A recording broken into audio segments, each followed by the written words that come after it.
The old prince and Sergei Ivanovich got into the trap and drove off. The rest of the party hastened homewards on foot.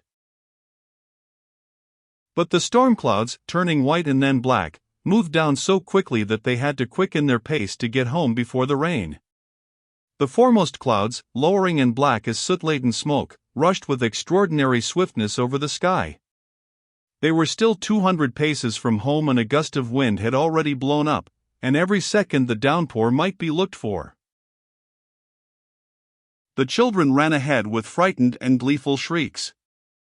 Darya Alexandrovna, struggling painfully with her skirts that clung round her legs, was not walking, but running, her eyes fixed on the children. The men of the party, holding their hats on, strode with long steps beside her. They were just at the steps when a big drop fell splashing on the edge of the iron guttering. The children and their elders after them ran into the shelter of the house, talking merrily. Katerina Alexandrovna? Levin asked of Agafia Mihailovna, who met them with kerchiefs and rugs in the hall. "We thought she was with you," she said. "And Mitya?" "In the copse, he must be, and the nurse with him." Levin snatched up the rugs and ran towards the copse. In that brief interval of time the storm clouds had moved on, covering the sun so completely that it was dark as an eclipse. Stubbornly, as though insisting on its rights, the wind stopped Levin, and tearing the leaves and flowers off the lime trees and stripping the white birch branches into strange unseemly nakedness, it twisted everything on one side: acacias, flowers, burdocks, long grass, and tall treetops. The peasant girls working in the garden ran shrieking into shelter in the servants' quarters. The streaming rain had already flung its white veil over all the distant forest and half the fields close by, and was rapidly swooping down upon the copse. The wet of the rain spurting up in tiny drops could be smelt in the air. Holding his head bent down before him, and struggling with the wind that strove to tear the wraps away from him, Levin was moving up to the copse and had just caught sight of something white behind the oak tree, when there was a sudden flash. The whole earth seemed on fire, and the vault of heaven seemed crashing overhead. Opening his blinded eyes, Levin gazed through the thick veil of rain that separated him now from the copse, and to his horror the first thing he saw was the green crest of the familiar oak tree in the middle of the copse uncannily changing its position.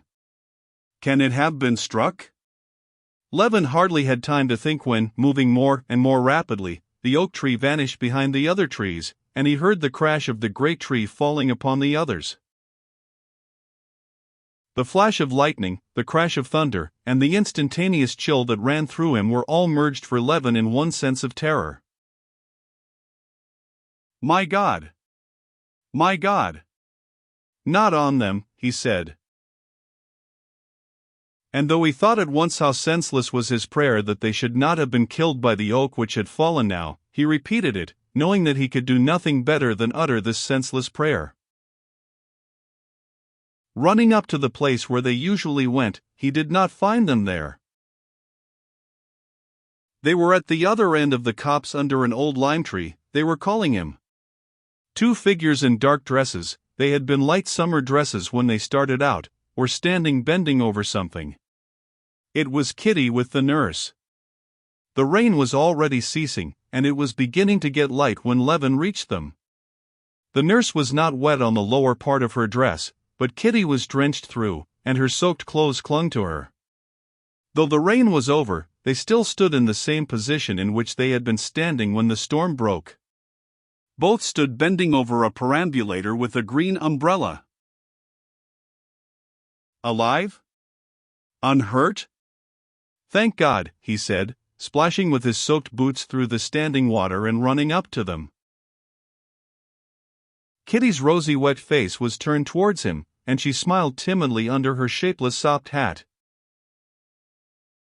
"Aren't you ashamed of yourself? I can't think how you can be so reckless," he said angrily to his wife. "It wasn't my fault, really.